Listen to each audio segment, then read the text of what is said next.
Vamos iniciar então a apresentação do seminário, cujo tema é representação do conhecimento. Nossa agenda: vamos discutir os temas engenharia ontológica, categorias de objetos, eventos e sistemas de raciocínio para categorias.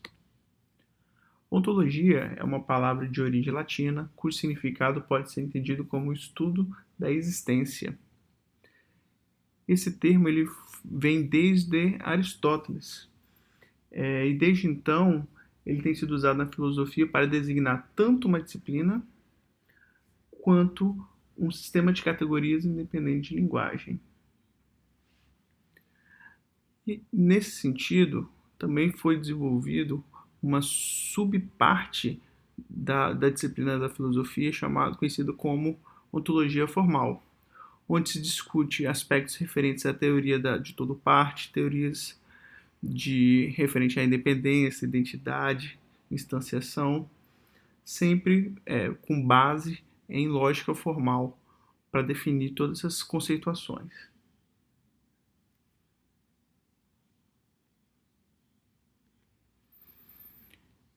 Outro aspecto relevante diz respeito à ontologia aplicada, no qual teorias ontológicas formais desenvolvidas e aplicadas na solução de problemas tanto no campo da ciência da computação, ciência da informação e em modelagem conceitual. Quando a gente discute a respeito de ontologias em ciência da computação, remetem a alguns subtemas de interesse, tais como inteligência artificial, engenharia de software, banco de dados, web semântica. Nesse sentido, eles consideram a ontologia como um artefato constituído de conceitos e relações, suas definições e um conjunto de axiomas formalizados, usados para criar novas relações e também para restringir as interpretações da ontologia construída, desse artefato. Desde então, diversos autores vêm discutindo a respeito de uma definição a respeito de ontologia. Uma definição que ela é amplamente aceita na literatura diz que uma ontologia é uma descrição parcial e explícita de uma conceituação compartilhada. Agora vamos discutir a respeito desses elementos que envolvem essa definição. Uma conceituação ela corresponde a um conjunto de conceitos e relações usados para interligar abstrações de entidades de um dado universo de discurso. Em outras palavras, podemos dizer que uma conceituação ela é uma visão do mundo abstrata e, obviamente, também simplificada, que desejamos representar para um determinado propósito. Agora, a respeito de uma especificação formal e explícita. Ela implica a necessidade de uma linguagem para se referir aos elementos de uma conceituação. E agora, a respeito da palavra compartilhada, ela indica que uma ontologia será útil se houver uma comunidade que se compromete e compartilha com a sua conceituação a ela subjacente. Bom, ontologias podem ser classificadas sob diversos aspectos. Bom, a primeira questão que a gente vai discutir diz respeito ao grau de generalidade. Quanto ao grau de generalidade, nós podemos classificar ontologias como ontologia de fundamentação, ontologia de domínio, ontologia de tarefa e ontologia de aplicação. A respeito de ontologia de fundamentação, ela discute conceitos muito gerais que se aplicam às diversas áreas de conhecimento, tais como objetos, evento, ação, tempo. Já a ontologia de domínio, ela discute conceitos, relações e restrições relativos a um domínio de conhecimento. Ou seja, temos como, por exemplo, leis, medicina, redes, entre outros. Já a ontologia de tarefa, ela discute de maneira análoga conceitos, relações, restrições e ações relacionadas a uma tarefa específica, que ela pode ser aplicada a domínios distintos, como, por exemplo, vendas, locação, serviço, etc. Ou seja, são conceitos que podem ser inclusos em ontologias de domínios distintos. Já a ontologia de aplicação, ela contém definições necessárias para modelar o conhecimento requerido para uma aplicação particular. Também você pode definir ontologias por meio de referente à sua axiomatização. Então, as ontologias pesadas, elas são fortemente axiomatizadas, procurando definir precisamente o significado de cada entidade. Já as ontologias leves, elas têm o que? Não têm a axiomatização. Então, por consequência disso, você tem a definição pouco precisa em relação ao significado das entidades. Também é possível discutir uma visão da ontologia à luz de engenharia, que é um aspecto de muito interesse de pesquisa, no qual você pode enxergar o processo de construção de ontologias, no qual você concebe uma ontologia de referência que discute conceitos mais gerais e por meio de um processo de design você consegue chegar a uma ontologia de implementação. Nesse aspecto, você também tem que discutir referente às linguagens mais adequadas para representar ontologias em cada fase do processo de desenvolvimento da ontologia. Nesse caso aqui, são citados exemplos ali de ontologias de implementação, AWL, DLR, FLogic. Nesse sentido, na ontologia de implementação, você está preocupado com a capacidade da ontologia ser implementada em nível computacional e você conseguir exercer raciocínio sobre essa ontologia no nível computacional. Diferente de uma ontologia de referência, que ela tem preocupação maior com a descrição do significado da mesma, do significado desses conceitos mais gerais, sem se preocupar se ele é efetivamente computacionalmente execuível.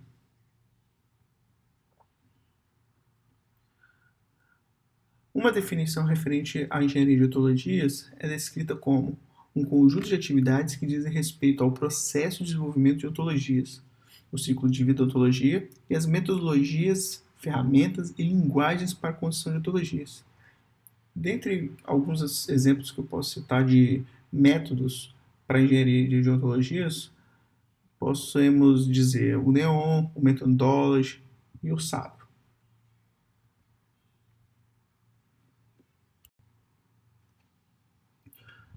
Vamos discutir agora sobre categorias de objetos, que é uma parte fundamental da representação do conhecimento. Então, uma organização de objetos em categorias é uma parte vital da representação do conhecimento. E aí, quando a gente pensa nesse sentido, a gente observa que a grande parte do raciocínio ocorre no nível de categorias. Vamos a alguns exemplos. Para exemplificar isso, vamos utilizar a lógica de primeira ordem para representar as categorias de objetos. Vamos a alguns exemplos. Temos aqui uma categoria, né, bola de basquete, cujo elemento B está representado ali na primeira linha. Então, uma outra estratégia, podemos o quê? Reificar a categoria, onde B ele é um elemento da categoria bola de basquete. Também é possível criar o conceito de subcategorias, ou seja, no caso abaixo temos o quê? Que bolas de basquete é um subconjunto de bolas. Então, essa característica da lógica primeira ordem propicia a representação tanto de categorias quanto objetos. E essas categorias elas servem para organizar e simplificar a base de conhecimento, especialmente por meio da herança. Então, temos um exemplo ali que alimentos são comestíveis, uma fruta ela é uma subclasse de alimento, uma maçã ela é uma subclasse de fruta, portanto, uma maçã ela é comestível. A lógica de primeira ordem ela facilita a declaração de fatos sobre categorias, seja relacionando objetos a categorias ou pela quantificação de seus elementos. Vamos dar alguns exemplos abaixo. Um objeto ele é um elemento de uma categoria. No exemplo abaixo temos ali um objeto BB9, que é uma instância particular de bola, ele pertence à categoria bola de basquete.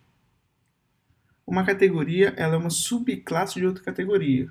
Então nós temos ali embaixo o exemplo, a categoria bola de basquete ela está contido na categoria bolas.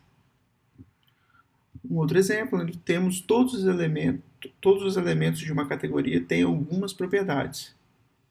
Então, nós temos ali o X, ele pertence, o indivíduo X, um objeto X, ele pertence à bola de basquete, o que implica que esse X é esférico. Os elementos de uma categoria podem ser reconhecidos por algumas propriedades. Nós temos ali que um indivíduo X ele é uma laranja, esse X é redondo, e esse X tem um diâmetro que é igual a um determinado valor, né, 23,75 centímetros. E esse X ele pertence à categoria bola. O que isso implica em que esse X pertence à categoria bola de basquete.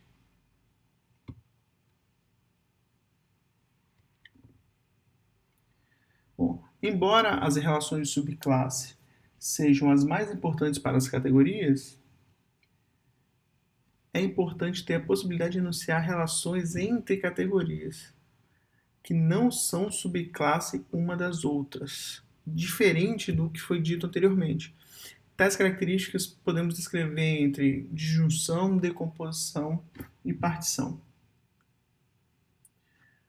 Bom, podemos dizer que duas ou mais categorias são disjuntas se elas não têm elementos ou membros em comum. Bom, vamos considerar os elementos de uma categoria disjunta quando não há elementos em comum. Então, temos aqui animais e vegetais, então, como não há elementos em comum a essas duas categorias, podemos considerar que eles são disjuntos. Já uma decomposição exaustiva, nós temos o exemplo aqui da categoria norte-americanos, onde podem ser decompostos em americanos, canadenses e mexicanos. Ele não é uma partição, por quê? Porque um norte-americano ele pode ter dupla cidadania, então ele pode pertencer a mais de uma dessas categorias. Já uma partição implica em uma decomposição exaustiva disjunta, ou seja, dado uma categoria animal, ela ou é macho ou necessariamente é fêmea. Então, se um elemento ele não é macho, implica necessariamente ele ser fêmea e vice-versa.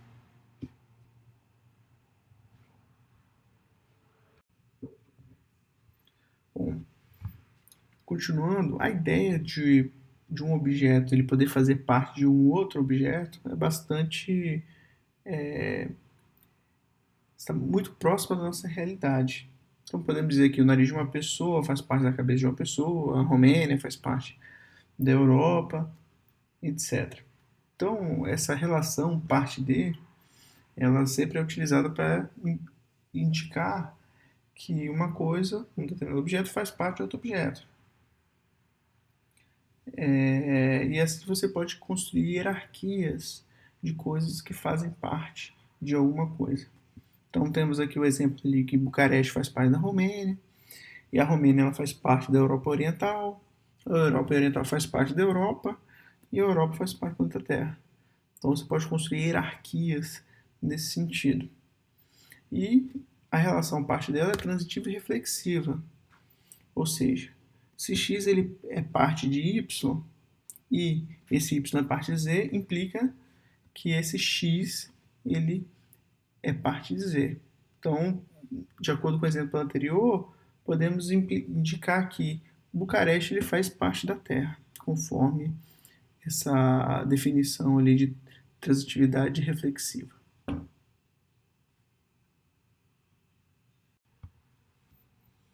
Também podemos discutir a respeito de medições. Tanto na teoria científica quanto na teoria do senso comum do mundo, os objetos eles têm altura, massa, curso, etc. Os valores que atribuímos para essas propriedades são chamados de medidas. Bom, de acordo com o país, região, etc., podemos ter várias formas de representar uma determinada propriedade. Né? Por exemplo, uma propriedade de medida, podemos representar em centímetro, polegada, pé. Se fosse uma propriedade de massa, poderíamos medir em quilo, libra, enfim. Então, nesse sentido, quando a gente for utilizar para representar esse conhecimento, por meio de lógica de primeira ordem, é utilizada uma função de utilidade. Então, nós temos ali o exemplo abaixo, onde temos o comprimento L1, que é igual a uma polegada, 1,5 polegadas, que é igual a 3,81 centímetros. Então, a conversão dessas unidades é feita igualando-se os múltiplos de uma unidade aos de uma outra qualquer. Então, temos ali que o centímetro é uma função, que é 2,54 vezes o valor aferido, que é igual a polegada. Bom, vamos falar agora a respeito de objetos e algumas características inerentes a objetos. Podemos enxergar objetos como uma composição de objetos primitivos. Se a gente pensar ali que existem átomos, os átomos eles compõem cadeias maiores até formarem esses objetos, tais como um carro, uma maçã. Só que existem características que distinguem esses dois tipos de objetos. Bom, uma coisa que a gente pode observar é que essa distinção está explícita nos conceitos materiais e coisas. Os materiais, eles são objetos no qual, a partir da divisão desses materiais, eles permanecem o mesmo. Por exemplo, a manteiga. Se você tem um tablete de manteiga, quando você divide esse tablete de manteiga ao 2, ambos os pedaços oriundos dessa divisão continuam sendo manteiga. Diferente, por exemplo, no tamanduá. Caso haja uma partição do tamanduá, duas partes do tamanduá não são dois tamanduás. Outra questão também está inerentemente ligado à linguagem. No inglês, existe a questão dos substantivos não contáveis e os contáveis. Então, por exemplo, quando nós dizemos uma manteiga, no inglês está errado a gente dizer a quantidade de manteiga, porque ele é um objeto não contável, diferentemente de um tamanduá. Então, basicamente, são essas distinções entre essas duas questões referentes a objetos. Ainda falando sobre objetos, nós temos aqui, existem algumas propriedades que são intrínsecas, no qual elas são pertinentes à substância do objeto, e não ao objeto como um todo. Então, por exemplo, quando a gente corta uma substância, um exemplo da manteiga, as duas partes oriundas dessa divisão, ela mantém mesmo um conjunto de propriedades intrínsecas. Por exemplo, ela tem a densidade, o ponto de ebulição, cor, etc. Tudo se mantém. Diferentemente das propriedades extrínsecas, que elas não são mantidas depois que ocorre a divisão. Okay? Por exemplo, a massa. Uma vez que você dividiu a massa, ela vai ser dividida por 2 também. Então, essa é a distinção entre propriedades intrínsecas e extrínsecas. Bom, agora vamos discutir a respeito de eventos.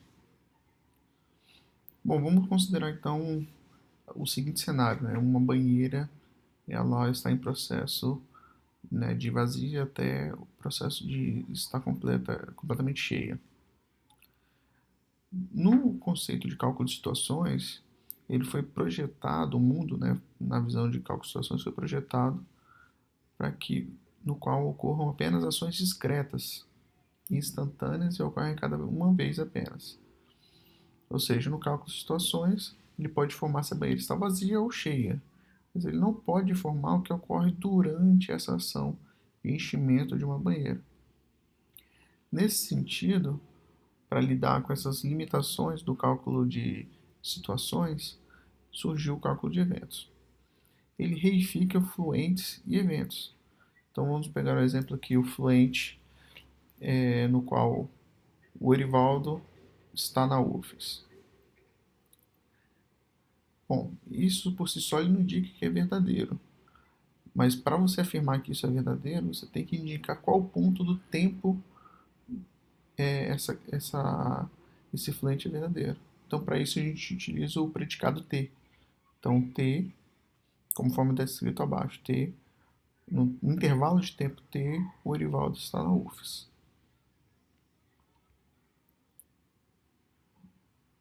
Ainda seguindo com o cálculo de eventos, os eventos são descritos como instâncias de categorias de eventos.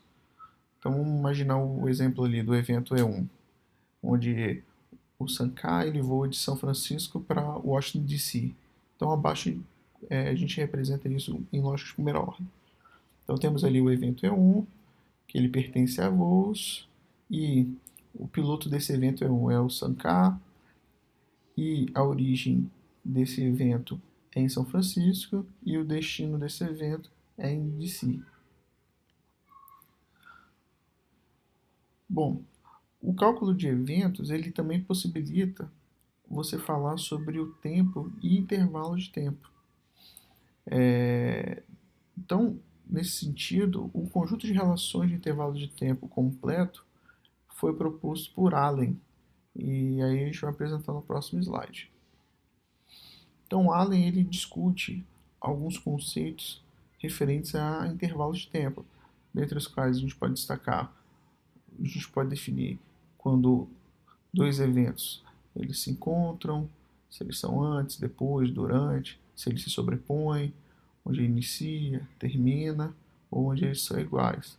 Então, Allen descreve formalmente essa relação temporal entre eventos. Uma maneira também de você enxergar eventos é por meio dos objetos físicos, no qual, se a gente puder analisar, os objetos físicos eles são o quê? Eventos generalizados, no sentido em que eles são blocos no espaço-tempo. Então, se você imaginar o exemplo dos Estados Unidos, ou até mesmo do Brasil, a gente pode considerar que os Estados Unidos em si ele é um evento. Ele começou lá em 1776, com a união de 13 estados, e ainda está em desenvolvimento, porque hoje nós temos em torno de 50 estados. Vamos falar agora a respeito do sistema de raciocínio para categorias.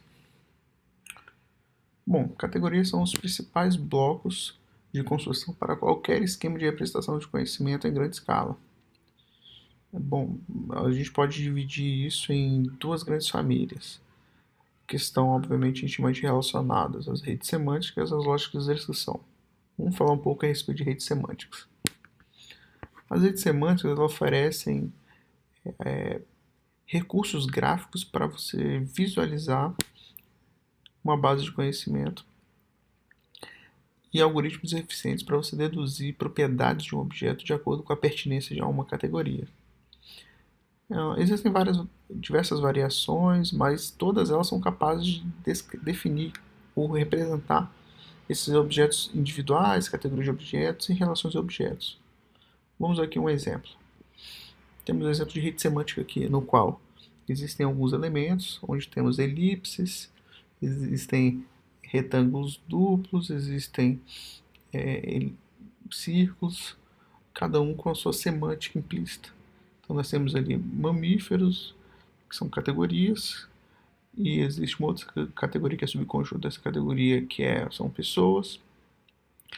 Existe aqui tem mãe, que é uma relação, pessoas têm mãe, que são pessoas femininas, que também é uma outra categoria. E pessoas femininas são pessoas, são um subconjunto de pessoas. Existem os indivíduos, são esses objetos, que no caso é a Maria, que é uma instância de pessoa feminina, que é uma irmã de João, que é um elemento, uma instância de objeto de pessoa masculina. E pessoas têm pernas, e são duas, e ali no caso do João tem uma perna. Já a lógica de descrição, ela fornece uma linguagem formal para a construção e combinação de definições de categorias. Também algoritmos eficientes para você definir relacionamentos, subconjuntos e superconjuntos entre categorias. Ela distingue da rede semântica. A rede semântica é uma representação visual, representação gráfica. Já na lógica de descrição, uma representação formal por meio de uma linguagem.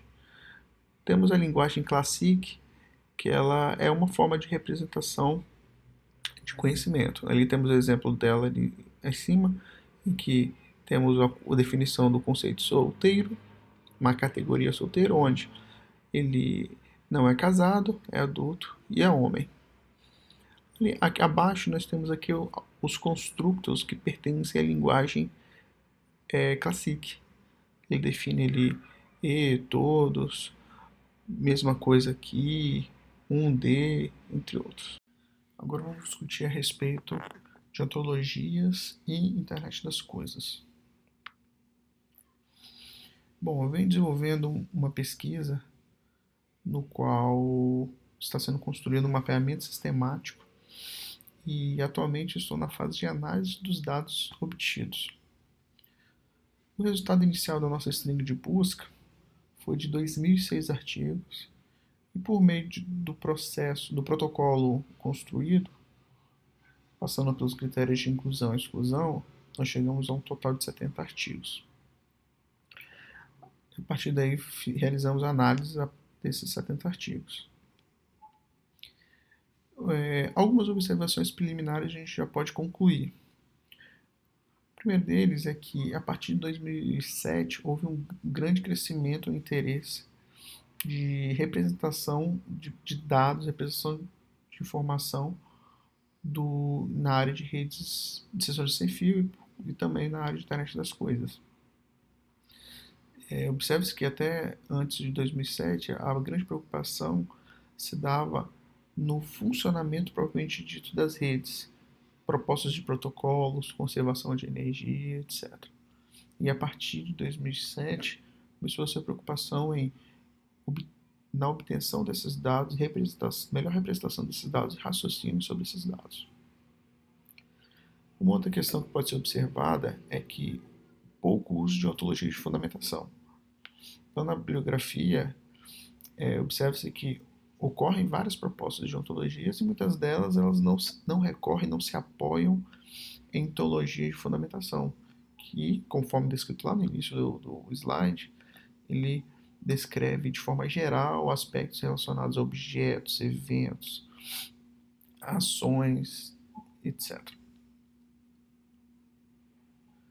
Outra questão também que foi observada é o uso de uma linguagem inapropriada para representar ontologias. Vamos falar um pouco melhor sobre isso. Bom, quando estamos discutindo a respeito de ontologia de fundamentação, a linguagem para a representação da ontologia de representação, ontologia de fundamentação, ela tem que ter um compromisso ontológico e também ter o mesmo compromisso epistemológico para você ter uma relação adequada de representação da ontologia. Nesse sentido, observa-se que a bibliografia inteira, muitas vezes ela se propõe a construir uma ontologia de domínio sempre se apoiando em linguagens de implementação. Ou seja, há aí uma disparidade de representação, no sentido de que uma linguagem de implementação está preocupada com aspectos computacionais. E em detrimento disso, ela abre mão de aspectos relacionados a significado. Outra questão que pode ser observada é a ausência de métodos ou metodologias para a construção de ontologias. Lá atrás foi citado o Neon, Methodology, sabe, como metodologias para a construção dessas ontologias. E nos artigos que a gente observa, nesse conjunto de artigos, observou praticamente uma grande ausência. As ontologias são construídas de maneira ad hoc, sem uso metodológico. Acreditamos que isso implica em artefatos com grande possibilidade de falhas ou limitações de representação. Bom, é isso. Obrigado por assistir até aqui. Até mais.